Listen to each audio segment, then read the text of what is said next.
নমস্কার, আমার ইউটিউব চ্যানেলে আপনাদের সকলকে স্বাগত। আজকেও হাজির হয়েছি একটি ইংলিশ ক্লাসের ভিডিও নিয়ে। এই টপিকটি টেস্ট পেপার থেকে নেওয়া হয়েছে, ইংলিশ গ্রামার এবং ভোকাবুলারির উপরে। এটি কাজে লাগবে বিশেষ করে ক্লাস 9, 10 এবং যারা সামনে মাধ্যমিক পরীক্ষা দেবে তাদের ক্ষেত্রে বেশি কাজে লাগবে। সো প্লিজ ভিডিওটি শুরু থেকে শেষ পর্যন্ত দেখবেন, স্কিপ করে দেখবেন না। ভিডিওটি ভালো লাগলে লাইক করবেন, কমেন্ট দেবেন এবং বন্ধুদের সঙ্গে শেয়ার করবেন এবং আমার চ্যানেলটিকে সাবস্ক্রাইব করে অবশ্যই পাশে থাকবেন। তো যাই হোক, কথা না বাড়িয়ে মূল বিষয়ে আসা যাক। ইংলিশ গ্রামার অ্যান্ড ভোকাবুলারি, তার উপরে এই ভিডিওটি। 1 নম্বরে দেওয়া আছে কি, fill in the gaps with articles and prepositions. শূন্যস্থানগুলো আর্টিকেল প্রিপোজিশন দিয়ে পূরণ করতে হবে। All the activities are practised dash class 9 dash the development dash listening. All the activities are practiced, এটা প্রেজেন্ট ইনডিফিনাইটেড প্যাসিভ ভয়েসে আছে। সমস্ত কাজকর্ম, ক্রিয়াকলাপ, প্র্যাকটাইজড, প্র্যাকটিস অভ্যাস যেটাকে বলা হয়, আর প্র্যাকটাইজ এটা হচ্ছে ক্রিয়াপদ, মূল ভার, তার পাস্ট ফর্ম করা আছে, অর্থাৎ এটা প্যাসিভ ভয়েসে আছে। তো প্র্যাকটাইজড ড্যাশ ক্লাস 9, তাহলে ইন ক্লাস 9, তাহলে সমস্ত ক্রিয়াকলাপ বা কাজকর্ম ক্লাস 9-এ করা হয়। In class, practised in class 9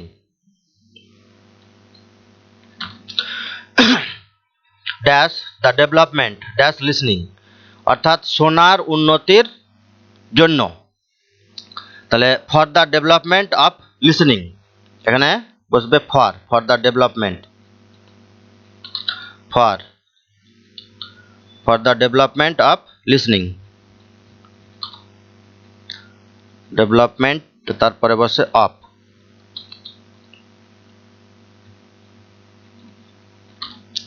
তাহলে কি হলো, all the activities are practised in class 9 for the development of listening. তাহলে প্র্যাকটাইজড ইন,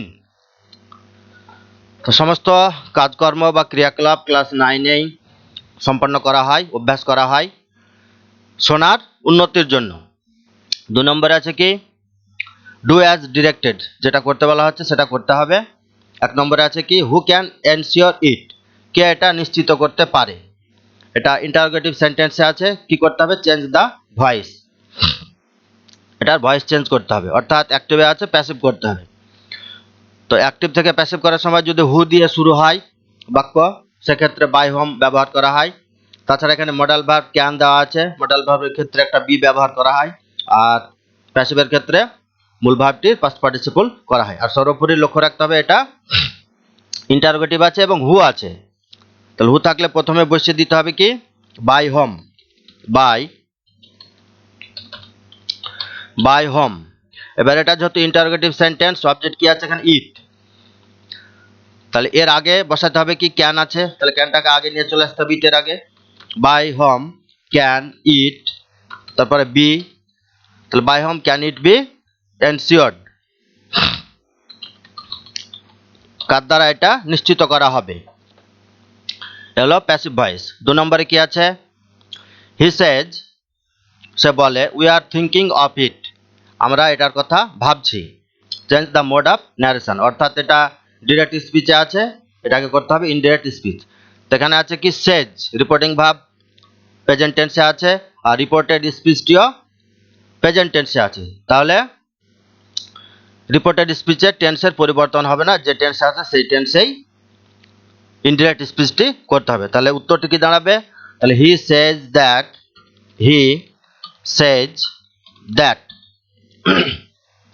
তাহলে উই বলতে কারা, আমরা বলতে যে রিপোর্টিং ভার্বের সাবজেক্ট আছে তার সঙ্গে যে সহযোগী ব্যক্তিগুলো আছে তাদেরকে বোঝাচ্ছে। তো রিপোর্টিং ভার্ব এখানে সাবজেক্ট থার্ড পারসন সিঙ্গুলারে আছে, আর এটা ফার্স্ট পারসন প্লুরালে আছে। তাহলে এই উইটাকে এখানে থার্ড পারসন প্লুরালে নিয়ে যেতে হবে। তাহলে he says that they are thinking of it, it থেকে পরিবর্তন হবে না ডিরেক্ট থেকে ইনডিরেক্টের সময়। দিস থেকে দ্যাট হবে, কিন্তু ইট থেকে এটা অপরিবর্তিত থাকবে, রিমেন্স আনচেঞ্জড, পরিবর্তন হবে না। ইটটা রেখে দিতে হবে, ইটের পরিবর্তন হবে না। তাহলে উত্তরটি দাঁড়ালো কি he says that they are thinking of it. 3 নম্বরে আছে কি হি ওয়াজ পুয়ার, সে ছিল গরিব। হি ওয়াজ আনহ্যাপি, হি ওয়াজ হ্যাপি, সে গরিব ছিল, সে সুখী ছিল। তাহলে কি করতে বলা হচ্ছে, join the sentences into a complex sentence, এটা জটিল বাক্যে যোগ করতে হবে দুটোকে। তাহলে গরিব থাকা সত্ত্বেও সে ছিল সুখী, গরিব থাকা সত্ত্বেও সে ছিল সুখী। তাহলে অলদো হি ওয়াজ পুয়ার, সত্ত্বেও, এরকম ক্ষেত্রে অলদো ব্যবহার করা হয়, সত্ত্বেও বা যদিও। তাহলে although, ALTHOUGH, although he was poor, he was poor, তারপর কমা ব্যবহার করতে হবে। অলদো, যদিও সে গরিব ছিল।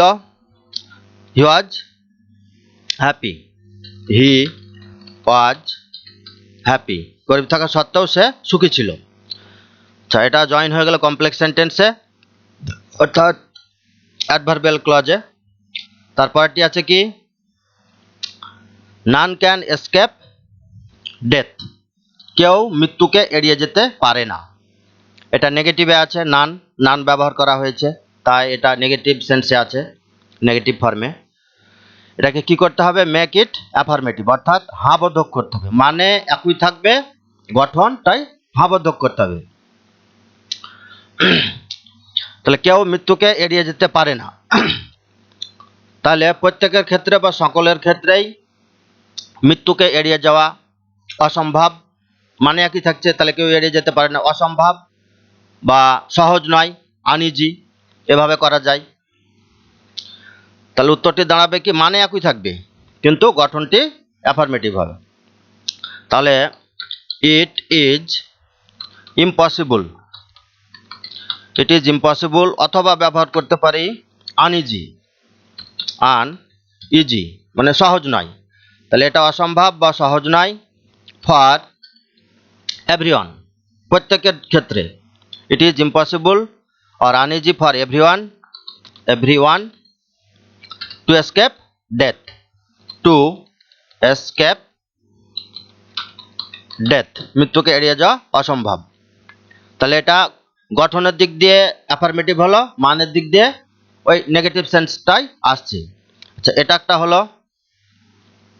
এটাকে আরেকভাবে করা যায় কি যে এভরিওয়ান শ্যাল বিফল ডেথ, মানে প্রত্যেকের মৃত্যু ঘটবে। এভরিওয়ান শ্যাল বিফল ডেথ, প্রত্যেকের মৃত্যু ঘটবে, এটাও একটা হবে, মানে কেউ মৃত্যুকে এড়িয়ে যেতে পারবে না। এভরিওয়ান শ্যাল বিফল ডেথ। আচ্ছা, এটাকে আরেকভাবে করা যায় কি যে এভরিওয়ান শ্যাল ফেস ডেথ, প্রত্যেকে মৃত্যুর মুখোমুখি হবে, তাহলে কেউ মৃত্যুকে এড়িয়ে যেতে পারবে না। এভরিওয়ান বা all, everyone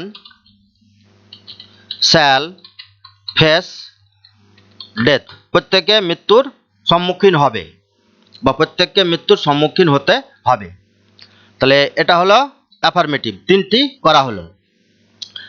none can escape death, এটা নেগেটিভ সেন্সে আছে, নেগেটিভ ফর্মে, এটার অ্যাফার্মেটিভ করা হলো ইট ইজ ইম্পসিবল বা uneasy for everyone to escape death, প্রত্যেকের ক্ষেত্রে মৃত্যুকে এড়িয়ে যাওয়া অসম্ভব বা সহজ নয়, তাহলে এটা অ্যাফার্মেটিভ হয়ে গেল। আরেকটি হলো কি এভরিওয়ান শ্যাল বিফল ডেথ, প্রত্যেকের মৃত্যু ঘটবে বা প্রত্যেককে মৃত্যুবরণ করতে হবে। তারপর আরেকটি হচ্ছে কি যে এভরিওয়ান শ্যাল ফেস ডেথ, প্রত্যেকে মৃত্যুর সম্মুখীন হবে। আচ্ছা, নান ক্যান এসকেপ ডেথ, এটা নেগেটিভে দেওয়া আছে, এখানে যদি এটাকে যদি এবার বলা হয় যে এটাকে ইন্টারোগেটিভ করতে হবে, সেক্ষেত্রে কি করা হবে, এটাকে যদি ইন্টারোগেটিভ করা হয় তাহলে সেক্ষেত্রে দাঁড়াবে কি যে হু ক্যান এসকেপ ডেথ, কে মৃত্যুকে এড়িয়ে যেতে পারবে, তাহলে কেউই পারবে না, no one can escape death. তাহলে এটাই সাপোজ হয়তো পরীক্ষায় পড়ে গেছে এটা ইন্টারোগেটিভ করতে হবে, তাহলে ইন্টারোগেটিভ করলে দাঁড়াবে কি যে who can escape death, who can escape death, কে মৃত্যুকে এড়িয়ে যেতে পারে, এটা হয়ে গেল ইন্টারোগেটিভ। এটা ইন্টারোগেটিভ ফর্মে করা হলো।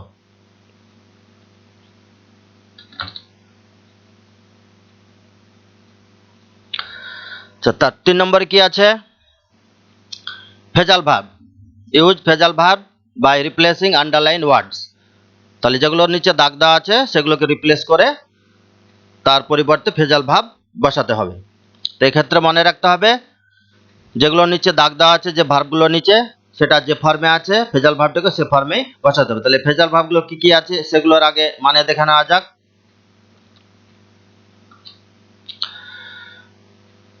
মেক আউট মানে বুঝতে পারা, লুক ডাউন আপন মানে হচ্ছে ঘৃণা করা, কাম আপ সংগঠিত হওয়া বা সম্পন্ন হওয়া যেটাকে বোঝায়, কেয়ার ফর মানে যত্ন নেওয়া বা সম্মান দেওয়া যেটাকে বোঝায়, কেয়ার ফর।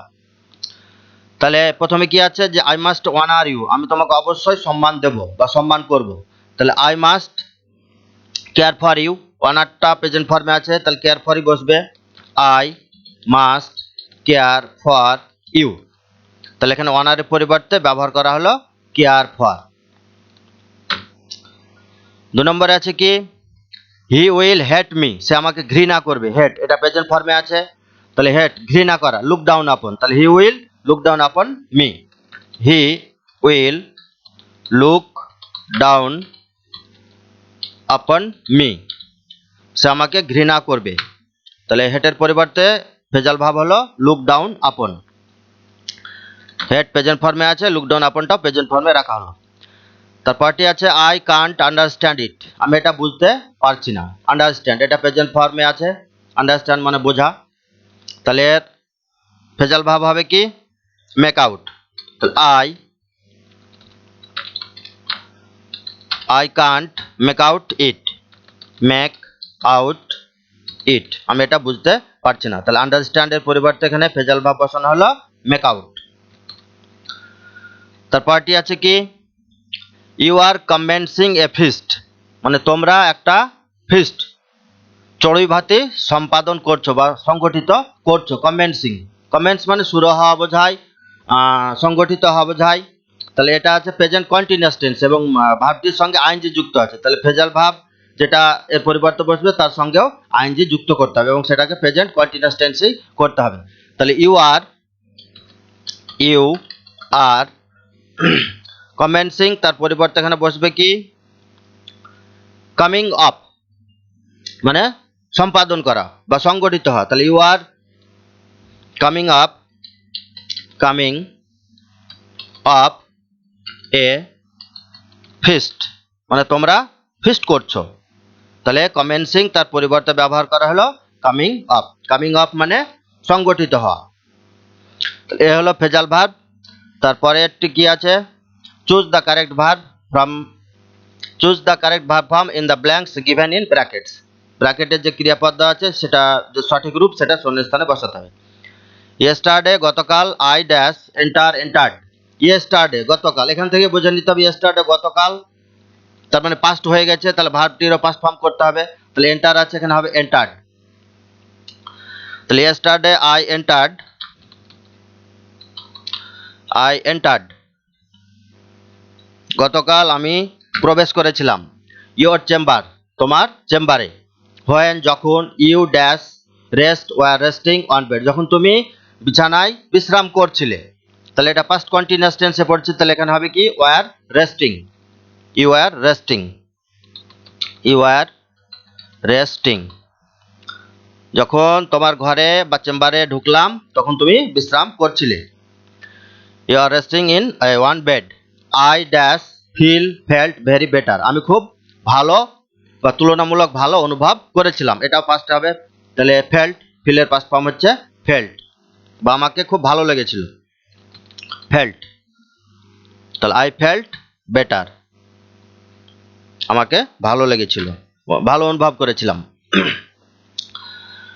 5 নম্বরে আছে কি find out the words from unseen passage which are the same in meaning of the following. অর্থাৎ টেস্ট পেপারে একটা আনসিন প্যাসেজ দেওয়া থাকে, সেই আনসিন প্যাসেজ থেকে এখানকার কয়েকটি শব্দ দেওয়া আছে, এই শব্দগুলোর কাছাকাছি মানে সিনোনিম বা নিয়ারেস্ট ইন মিনিং ওয়ার্ডস, সেগুলো আনসিন থেকে খুঁজতে হবে। তো প্রথমে 1 নম্বরে দেওয়া আছে কি স্ক্যাটার্ড, মানে ছড়িয়ে ছিটিয়ে রাখা, ছড়িয়ে দেওয়া, স্ক্যাটার। তাহলে তার সিনোনিম বা নিয়ারেস্ট ইন মিনিং হচ্ছে লিটার্ড,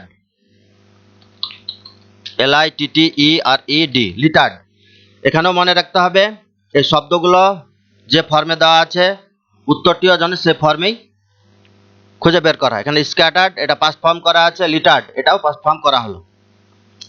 আচ্ছা, টু মেক ডিফাইন, নির্দিষ্ট করা। তাহলে সার্টেন, সার্টেন মানে নিশ্চিত করা বা নির্দিষ্ট করা, CERTAIN, সার্টেন নিশ্চিত করা, এটাও প্রেজেন্ট ফর্মে হলো। তারপরটি আছে কি রেস্টোরেশন, পুনরুদ্ধার, এটা নাউনে আছে। তাহলে তার সিনোনিম বা নিয়ারেস্ট মিনিং কি হবে রিহ্যাবিলিটেশন, রিহ্যাবিলিটেশন, রিহ্যাবিলিটেশন মানে পুনরুদ্ধার বা পুনঃবাসস্থান করা যেটাকে বলা হয়। রেস্টোরেশন পুনরুদ্ধার, রিহ্যাবিলিটেশন। তারপরেটি আছে কি গ্যাদার্ড, মানে জড়ো হয়েছিল, এটা পাস্ট ফর্ম করা আছে। তাহলে জড়ো হওয়া, একত্রিত হওয়া, সেটা কি হবে অ্যাকিউমুলেটেড, অ্যাকিউমুলেটেড, ACCUMULATED, অ্যাকিউমুলেটেড, এটা মানেও জড়ো হওয়া বা গচ্ছিত হওয়া বোঝায়। তাহলে গ্যাদার্ড এটা পাস্ট ফর্ম করা আছে, অ্যাকিউমুলেটেড এটাও পাস্ট ফর্ম করা হলো। তো আজকের ক্লাস এ পর্যন্তই। ভিডিওটি যদি ভালো লাগে থাকে তাহলে অবশ্যই লাইক, শেয়ার, কমেন্ট করতে ভুলবেন না, এবং সর্বোপরি আমার ইউটিউব চ্যানেল ইংলিশ সহজ পাঠ অবশ্যই সাবস্ক্রাইব করে সঙ্গে থাকবেন। আপনাদের ভালোবাসা, সহযোগিতা আমাকে এই ধরনের ভিডিও তৈরি করতে আরও উৎসাহ দেবে। তো thank you so much for watching my video. আপনাদের দিন শুভ হোক, আপনারা সুস্থ থাকুন, ভালো থাকুন, এই বলে আমি আমার ক্লাস আজকে শেষ করছি।